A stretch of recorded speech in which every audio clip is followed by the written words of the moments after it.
ನೋಡಿ, ನೀರನ್ನು ಊಟಕ್ಕಿಂತ ಮುಂಚೆ ಕುಡಿತಿರೋ, ಊಟದ ಮಧ್ಯದಲ್ಲಿ ಕುಡಿತಿರೋ, ಅಥವಾ ಊಟ ಆದಮೇಲೆ ಕುಡಿತಿರೋ ನೀವೆಲ್ಲರೂ?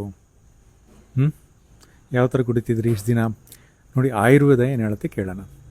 ಅಜೀರ್ಣೆ ಭೇಷಜಂ ವಾರಿ ಜೀರ್ಣೇ ವಾರಿ ಬಲಪ್ರದಂ ಅಂತ ಹೇಳಿದರೆ, ಅಜೀರ್ಣ ಇದ್ದಾಗ ವಾರಿ ಅಂದರೆ ವಾಟರ್, ನೀರು, ಭೇಷಜ ಥರ ಕೆಲಸ ಮಾಡತ್ತಂದರೆ ಮೆಡಿಸಿನ್ ಥರ ಕೆಲಸ ಮಾಡತ್ತಂತೆ.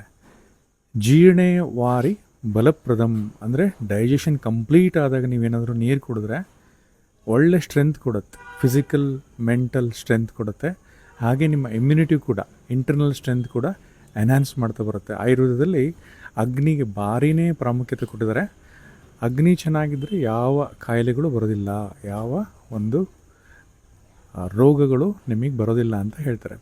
ಅಗ್ನಿ ಚೆನ್ನಾಗಿಲ್ಲ ಅಂತ ಹೇಳಿದ್ರೆ ಆಮದೋಷ ಉತ್ಪನ್ನ ಆಗುತ್ತೆ, ಹಾಗೆ ಕೆಲವು ಕಾಯಿಲೆಗಳು ಉಲ್ಬಣ ಆಗ್ತಾ ಬರ್ತಾವೆ. ಎರಡನೇ ಲೈನ್ನಲ್ಲಿ ಏನು ಹೇಳ್ತಾರೆ ಅಂತ ಹೇಳಿದ್ರೆ, ಭೋಜನೆ ಅಮೃತಂ ವಾರಿ ಭೋಜನಾಂತೆ ವಿಷಪ್ರದಂ ಅಂತ ಹೇಳಿದರೆ, ಊಟದ ಮಧ್ಯದಲ್ಲಿ, ಭೋಜನ ಮಧ್ಯದಲ್ಲಿ ನೀವು ಏನಾದರೂ ನೀರು ಕುಡಿದ್ರೆ ಅದು ಅಮೃತದ ಸಮಾನ. ತುಂಬ ಜನ ನೀವು ಹೇಳ್ತೀರ ಮಕ್ಕಳಿಗೆ, ಊಟದ ಮಧ್ಯದಲ್ಲಿ ನೀರು ಕುಡಿಬೇಡ, ಊಟ ಮಾಡಲ್ಲ ನೀನು ಸರಿಗೆ ಅಂತ ಬೈತಿರ್ತೀರಲ್ವ. ಆದರೆ ಇದು ತಪ್ಪು. ಆಯುರ್ವೇದ ಏನು ಹೇಳುತ್ತೆ ಅಂತ ಹೇಳಿದ್ರೆ, ಫಾರ್ ಲಾಂಗಿವಿಟಿ ಆಫ್ ಲೈಫ್, ನಿಮ್ಮ ಜೀವನ ಚೆನ್ನಾಗಿರಬೇಕು, ನಿಮ್ಮ ಲೈಫು ಕಾಯಿಲೆ ಇಲ್ದಂಗೆ ಚೆನ್ನಾಗಿರಬೇಕು ಅನ್ನೋದಾದರೆ ಊಟದ ಮಧ್ಯ ಸ್ವಲ್ಪ ನೀರು ಕುಡಿತಾ ಬಂದರೆ ಅದು ಅಮೃತ ಸಮಾನ. It's like A nectar.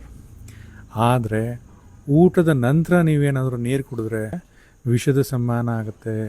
ಅದು ಫುಡ್ ಪಾಯ್ಸನಿಂಗ್ ಮಾಡ್ಬೋದು, ಇಂಡೈಜೆಷನ್ ಮಾಡ್ಬೋದು, ಬೇರೆ ಬೇರೆ ಕಾಯಿಲೆಗಳು ಆಮದಿಂದ ಬರ್ಬೋದು.